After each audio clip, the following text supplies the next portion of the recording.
Forged in Fog PTB is out, and if you haven't had a chance to play it, don't worry. The new chapter releases on November 22nd, just a few weeks away. I'm going to cover the new killer's power, his perks, and show examples of all of it in-game.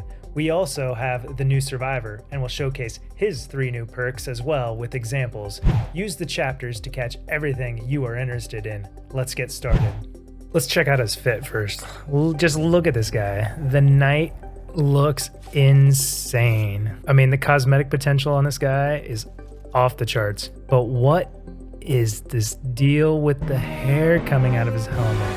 My God, what is that? I mean, we're just gonna have to call this guy Eyebrows. Like, he doesn't even have any long hair coming out the back. It's just out of the front. Wrong on so many levels. Why would they do this? It's ruined. Oh wait, I know why they did it.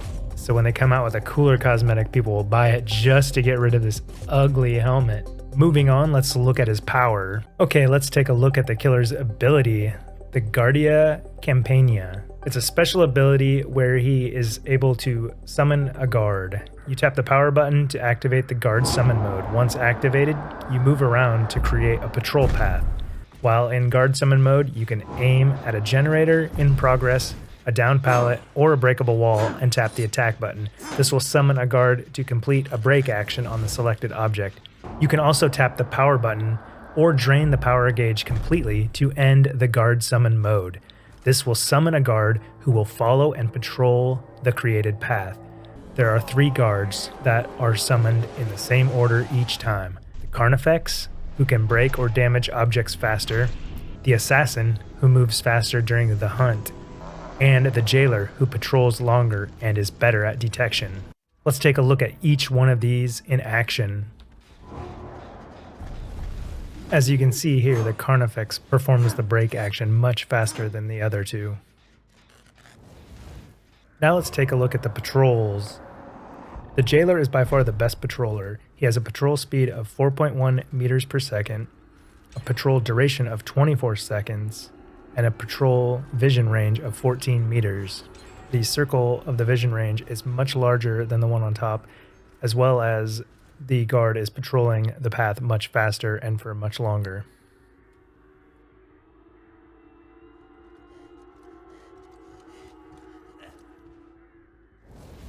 Let's take a look at the hunt. When a guard detects a survivor, they will enter the hunt phase. The fastest hunter is the Assassin with a speed of 4.4 meters per second.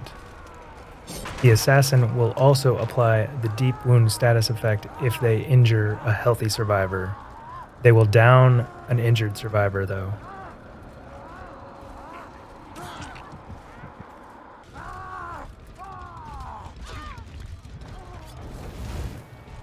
Let's take a look at hunt durations. As you'll see here, both of these hunts start at the exact same time.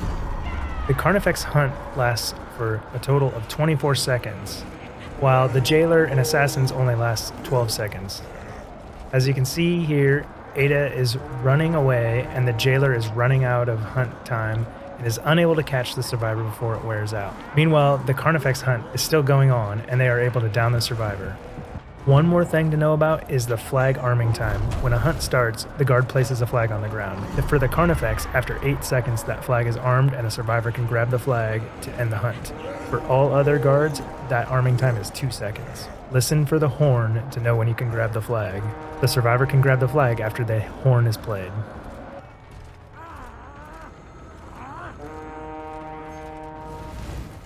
Now let's take a look at his perks. We have Nowhere to Hide. Whenever you damage a generator, you reveal the aura of all survivors standing within a certain range of your position for a set number of seconds. Let's take a look at Nowhere to Hide in action. Nowhere to Hide activates whenever you kick a generator. You will see the aura of survivors within a certain range for 5 seconds. Next up we have perk number 2, Hex Face The Darkness. Injuring a survivor by any means lights a dull totem and activates this perk and hexes that survivor. While the hex is active, all other survivors outside your terror radius will scream intermittently, revealing their auras for a few seconds each time.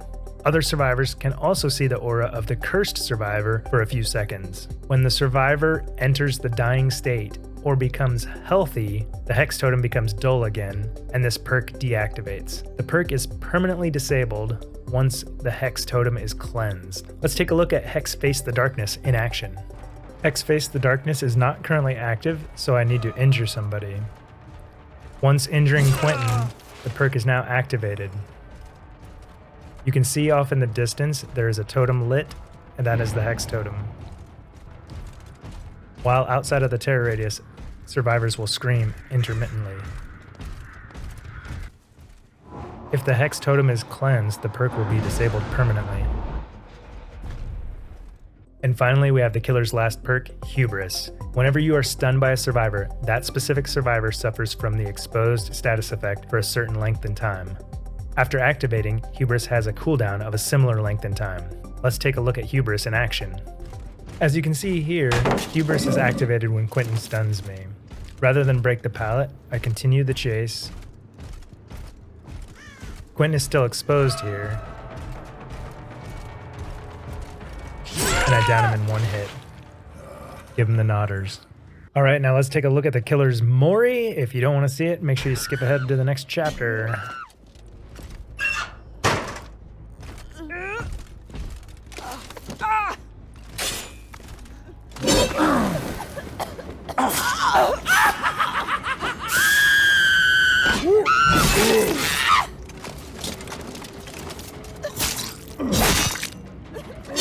So brutal, it is awesome.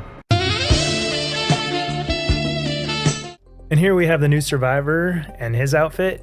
As you can see, definitely another thirst trap for all you thirsty DBD players. We know he'll have plenty of cosmetics. I'm sure everyone will be screaming for shirtless Vittorio in no time, if they aren't already. First up, we have the survivor perk Potential Energy. After working on a generator uninterrupted for a number of seconds, you press the active ability button 2 to activate this perk. When the perk is active, repairing the generator will charge this perk instead of making progress on the generator. For each percentage of generator repair, this perk will gain a token, up to the maximum number of tokens.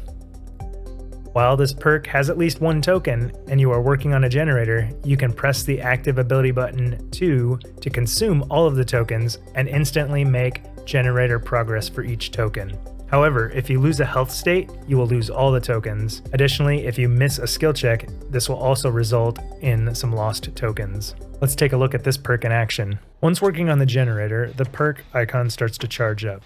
Once I've worked on the generator for an entirety of 8 seconds, I'm able to press the button to activate the perk.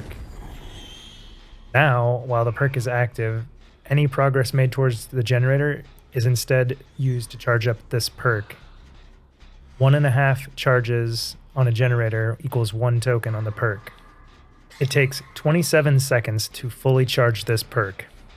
Once reaching 20 charges, the perk is fully charged and we start working on the generator again.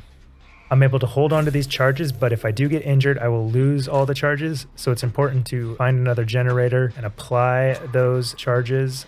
And you can see here, I've found another generator to work on, and I apply my charges to it.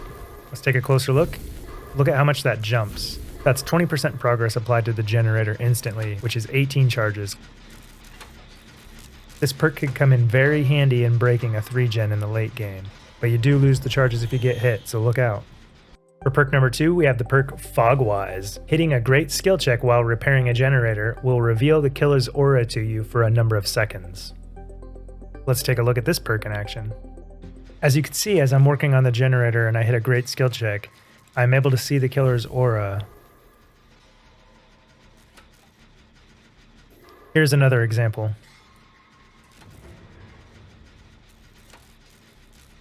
And the final survivor perk is Quick Gambit. When you are chased within a number of meters of a generator, any other survivor working on that generator will receive a speed boost to the repair action. Who said sandbagging your teammates was bad? Throw on Bond and you know exactly where to run. Let's take a look at this perk in action.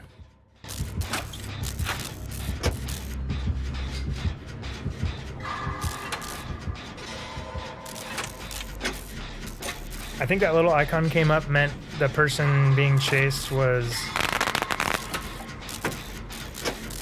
Somebody being chased was like within 24 meters, so I'm repairing the gen faster. There's the streamer.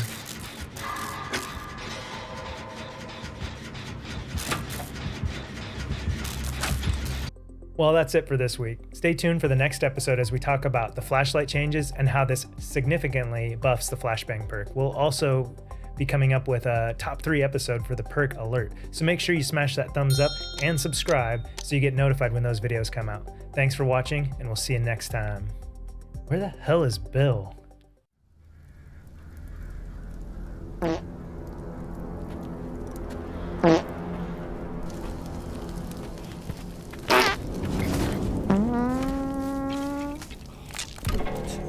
Sorry, I farted. I fart in your general direction. Your mother was a hamster, and your father smelt of elderberry. First things first, where's your shitter? I've got a turtle head poking out.